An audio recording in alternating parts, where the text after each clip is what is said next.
Em nome do Pai, do Filho e do Espírito Santo. Amém. Vinde, Espírito de Deus, guiai-nos neste dia, no verdadeiro conhecimento e vivência da Tua Palavra. Amém. O Evangelho de hoje está em Marcos, capítulo 6, de 14 a 29. É um texto longo, por isso nós vamos lendo e já comentando os detalhes desse texto. Naquele tempo, o rei Herodes ouviu falar de Jesus, cujo nome se tinha tornado muito conhecido. Alguns diziam: João Batista ressuscitou dos mortos, por isso os poderes agem nesse homem. Outros diziam: é Elias. Outros ainda diziam: é um profeta como um dos profetas. Ouvindo isso, Herodes disse: ele é João Batista. Eu mandei cortar a cabeça dele, mas ele ressuscitou. Queridos irmãos, primeiramente nós estamos diante do relato do martírio de São João Batista. No entanto, o texto começa exatamente falando sobre a identidade de Jesus.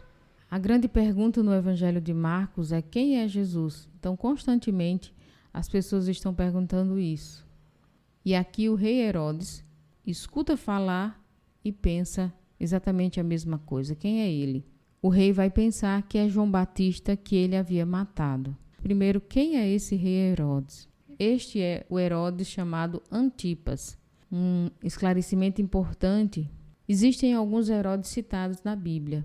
O primeiro é o grande, aquele que manda matar as criancinhas no tempo do nascimento de Jesus, chamado Herodes o Grande. Quando ele morreu, ele quis dividir o reino dele para os 3 filhos dele. Então dividiu primeiro a Judéia para Herodes, chamado Arquelau, que reinou pouco tempo, era um rei fraco. Ele é exilado, então é nomeado um procurador romano para a Judéia. É tanto que nós conhecemos, por exemplo, Pôncio Pilatos, governador da Judéia. A parte norte da Palestina foi dada a Herodes, então chamado Antipas, exatamente este que manda matar João Batista. E o terceiro filho era o Filipe, que governava a Traconítide, a região, digamos assim, da Transjordânia, para além do Jordão, é entregue a este rei. Aqui estamos falando então de Herodes Antipas. E o texto continua: Herodes tinha mandado prender João e colocá-lo acorrentado na prisão. Fez isso por causa de Herodíades, mulher de seu irmão Filipe, com quem tinha se casado. Então, olha aí a conjuntura, a desgovernança, na verdade, desta família. O irmão Filipe, que governava a Traconítide, a esposa dele, chamada Herodíades, separa-se dele e vai casar com Herodes Antipas. E João Batista é este homem que denuncia esta realidade e por isso não é aceito. Esse texto está exatamente descrito depois do envio dos apóstolos. Jesus, que quando envia os apóstolos, diz a eles: vocês vão ser rejeitados por alguns. E o exemplo de João Batista vem confirmar exatamente essa dimensão do martírio daqueles que são enviados, dos profetas. Segue o texto. João dizia a Herodes: não te é permitido ficar com a mulher do teu irmão. Por isso Herodíades o odiava e queria matá-lo, mas não podia. Com efeito, Herodes tinha medo de João, pois sabia que ele era justo e santo, e por isso o protegia. Gostava de ouvi-lo, embora ficasse embaraçado quando escutava. Aqui está o relato do rei. Um homem que gosta de escutar, mas que não consegue largar aquela vida de injustiça, de apego ao poder. Então era um rei fraco, um rei dominado por uma mulher que já era a esposa do seu irmão. E esse relato lembra muito também um outro relato do Antigo Testamento ligado ao profeta Elias, a história do rei Acabe, que exatamente casa-se com uma mulher estrangeira chamada Jezabel, que vai perseguir o profeta Elias. Aqui há também uma grande relação entre o profeta João Batista e o profeta Elias. Finalmente chegou o dia oportuno, era o aniversário de Herodes, e ele fez um grande banquete para os grandes da corte, os oficiais e os cidadãos importantes da Galileia, onde ele reinava. A filha de Herodíades entrou e dançou, agradando a Herodes e seus convidados. Então o rei disse à moça: Pede-me o que quiseres e eu te darei. Ele jurou dizendo: eu te darei qualquer coisa que me pedires, ainda que seja a metade do meu reino. Ela saiu e perguntou à mãe: que vou pedir? A mãe respondeu: a cabeça de João Batista. Está aqui relatado um grande caso de desonra, né? Desonra é o pecado daquele que é instituído para fazer algo pelo bem e ele faz exatamente o contrário. Aquele homem que era para governar para o bem acaba gerando a morte. Um banquete que era um banquete de vida transforma-se num banquete de morte. Aquele homem que consegue manipular o reino como se fosse dele. E ele diz, aquela moça, né, Salomé, como a gente conhece, que se ela pedir até a metade do reino, ele a daria.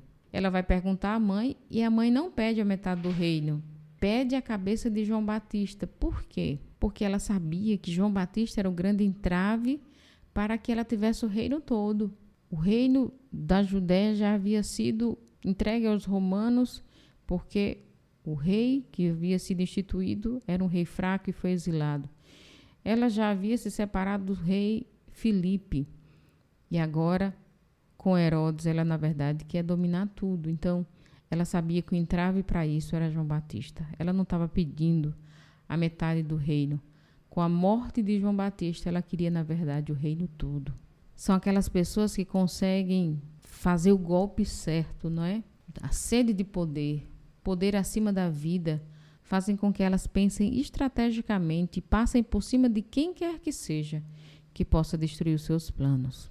O texto diz, então, o rei ficou muito triste, mas como não pôde recusar, ele tinha feito o juramento diante dos convidados. Para ele importava mais a palavra que ele havia dado do que a vida de João Batista. Imediatamente o rei mandou que um soldado fosse buscar a cabeça de João. O soldado saiu, degolou na prisão, trouxe a cabeça num prato e a deu à moça. Ela a entregou à sua mãe. Existem pessoas que são assim. Existem muitas vezes esse espírito, não é? Até na Bíblia é chamado espírito de Jezabel. Daquelas mulheres ou daqueles homens também, que muitas vezes não são as pessoas de frente, mas por trás elas conseguem maquinar e controlar os outros. Aqui ela controlava sua filha, o rei, mas não controla Deus. Porque até mesmo o mal que fazemos, Deus consegue transformar em salvação. O martírio de João Batista tornou e coroou a missão deste homem, mesmo que aparentemente tenha sido um grande sofrimento para aquele povo. Ao saberem disso, os discípulos de João foram lá, levaram o cadáver e o sepultaram. O respeito aos mortos, né? A sepultura dos mortos. Irmãos, o que nós podemos refletir no Evangelho de hoje para a nossa vida? O Evangelho de hoje relata duas grandes realidades, a realidade do poder e a realidade da profecia. O poder que só busca sempre mais domínio, à custa do que quer que seja, e o profeta que anuncia a verdade até as últimas consequências. Em que lado nós queremos estar? A reflexão que esse evangelho nos faz, nos denuncia tudo que em nós seja busca de poder, seja busca de vencer à custa dos outros. O evangelho nos convida a mantermos a nossa fidelidade ao anúncio da palavra, mesmo que isso custe muito de nós, como custou na vida de João. Mas por que tudo isso? Lembrem-se que o Evangelho está ligado à grande pergunta: quem é Jesus?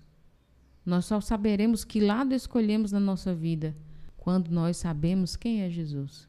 Herodes não sabia quem era Jesus. Queria saber por curiosidade, mas quando nós sabemos, nós escolhemos também seguir o caminho que João seguiu e é chamado por Jesus maior nascido entre as mulheres. Peçamos hoje ao Senhor a coragem de nos manter fiéis aos nossos valores, aos nossos princípios.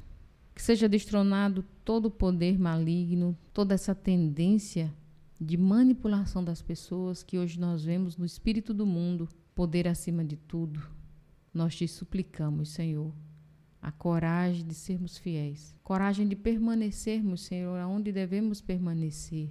Dá-nos isso, Senhor, cada vez mais que conhecermos a Ti.